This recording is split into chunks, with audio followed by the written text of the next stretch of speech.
नमस्कार मंडळी, स्वागत आहे तुमचं आमच्या चॅनलमध्ये। आवाज महामुंबईचा, शोध बातमीचा, कौल मनाचा। चला तर मग आमचे चॅनल लाईक करा, शेअर करा आणि सबस्क्राइब करा। धन्यवाद। उरणच्या उलट्या कोंबड्यांचा योगा क्लास सुरू।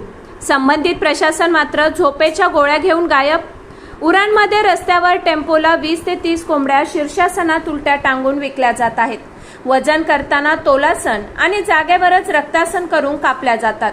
भाजी मार्केट शेजारी हा ओपन एअर कत्तलखाना सुरू असून या संबंधित प्रशासन मात्र गाढ झोपासनात गेल्याची चर्चा आहे।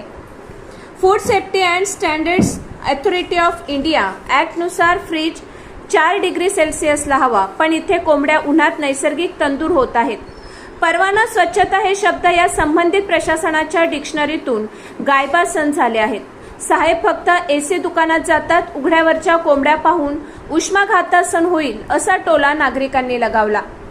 प्रिव्हेन्शन ऑफ क्रुएल्टी ऍक्ट 1960 नुसार उलटे टांगणे गुन्हा आहे, तर या संबंधित प्रशासन कुंभकर्णासन करत आहे। 112 डायल करूनही प्रशासन येईपर्यंत कोंबड्यांचे अंतिम संस्कार उरकतात। भारतीय न्याय संहिता 325 नुसार 5 वर्ष शिक्षा असूनही प्रशासनाची गाडी रस्ता चुकासन करते।